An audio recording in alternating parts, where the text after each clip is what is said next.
بسم اللہ الرحمن الرحیم۔ السلام علیکم ورحمۃ اللہ وبرکاتہ۔ صبر میں شکوہ نہیں ہوتا، بس خاموشی ہوتی ہے، اور اس خاموشی کا شور صرف اللہ ہی سنتا ہے، اور وہ فرماتا ہے یہ سختی بس کچھ ہی دن کی بات ہے، صبر کر لو، میں صبر کرنے والوں کو ان کے گمان سے بڑھ کر عطا کرتا ہوں۔ جس نے بن مانگے اتنا کچھ دیا، وہ مانگنے پر کیوں مایوس کرے گا؟ تم بس اللہ پر یقین رکھو، وہ ہر چیز پر قادر ہے۔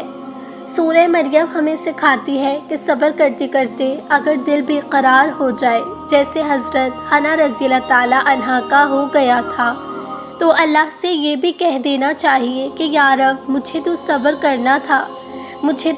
کرنا تھا مگر دل تڑپ گیا ہے۔ سورہ مریم ہمیں سکھاتی ہے کہ کسی کے پاس اگر وہ نعمتیں موجود ہیں جو آپ کے پاس نہیں ہیں، جو آپ کو اپنے لیے ناممکن لگتی ہے، تو اللہ سے مانگ لینا چاہیے، کیونکہ وہ تو سب ہی کا رب ہے۔ جیسے حضرت مریم کے حجرے میں بے موسمی پھل دیکھ کر زکریا علیہ السلام نے اپنے لیے بے موسم کی اولاد مانگ لی، اور یہ نہیں سوچا کہ عمر بیت چکی ہے، کیونکہ وہ جانتے تھے کہ میرا رب کیا نہیں دے سکتا۔ سورہ مریم بتاتی ہے کہ دعائیں بھی زندگی بدل سکتی ہیں، اور کچھ لوگوں کو وہ موسیٰ علیہ السلام کی طرح لاڈلا رکھتا ہے، انہیں تکلیف دیتا ہے، آزماتا ہے، انتظار کرواتا ہے، لیکن پھر ان کے لیے سمندر سے راستہ نکالتا ہے، انہیں فرعون جیسوں سے محفوظ رکھتا ہے، انہیں پاکیزہ ہم سفر عطا کرتا ہے، اور ان کے ذکر کو آسمانوں پہ بڑھا دیتا ہے۔ کس نے کہا کہ لاڈلوں کی تکلیفیں نہیں ملتی؟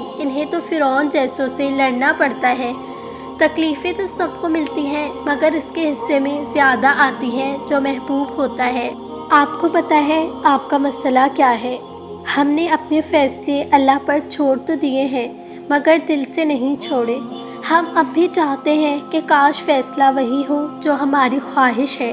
یہ کیسا اعتبار ہے بھلا؟ سمندر کے بیچ کھڑے شخص کو اس بات سے کیا غرض کہ کشتی آڑ لگے کے پار؟ اسے تو بس یہ یقین ہونا چاہیے کہ میں ڈوب بھی گیا تو میرے لیے آر یا پار جانے سے بہتر ہوگا۔ یہی تو اعتبار کا امتحان ہے۔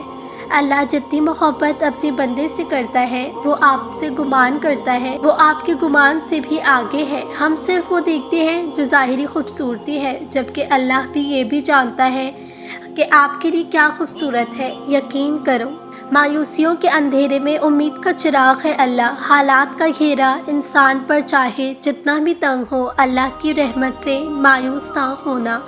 دعاؤں میں بہت طاقت ہوتی ہے، اور جب تم سچے دل سے اللہ سے مانگتے ہو تو وہ کبھی تمہیں مایوس نہیں کرتا، کیونکہ تمہارا رب بہت باعزت ہے، اور اس کو حیا آتی ہے تمہیں خالی ہاتھ واپس لوٹاتے ہوئے۔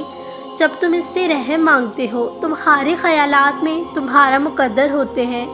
اچھا گمان رکھو گے تو وہ کام بھی ہو جائیں گے جس کے ہونے کا تم گمان بھی نہیں کر سکتے، اور جب یہ سوچ کر مایوس ہو جاؤ گے کہ اب کچھ نہیں ہو سکتا، تو وہ کام بھی ادھورا رہ جائے گا جو تمہاری نظر میں بے حد آسان ہے۔ رکو نہیں، جاری رکھو اس سفر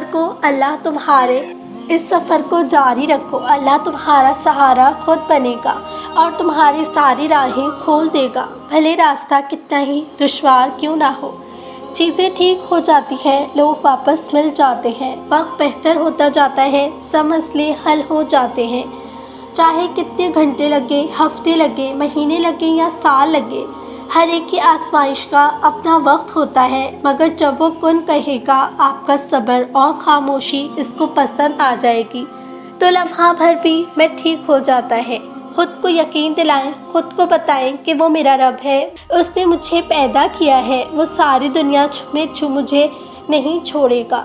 ساری دنیا کے لوگ مجھے غلط کہہ دیں، مگر میرا اللہ مجھے کبھی نہیں چھوڑے گا۔ تمہارے آنسو جو تمہاری روح میں اترتے ہیں پر کسی کو دکھائی نہیں دیتے، وہ اللہ پاک دیکھتا ہے۔ وہ تمہاری تکلیف سے بے خبر نہیں ہے، تم نہیں جانتے، لیکن وہ تمہاری حفاظت کیسے کرتا ہے۔ ہر طوفان بربادی لے کر نہیں آتا۔ حالات بڑے سخت ہو گئے ہیں، معاملات صحیح نہیں ہو رہے، جن پر بھروسہ تھا وہ دغا دے رہے ہیں۔ اب صبر نہیں ہو رہا، لیکن صبر اب بھی تو کرنا ہے۔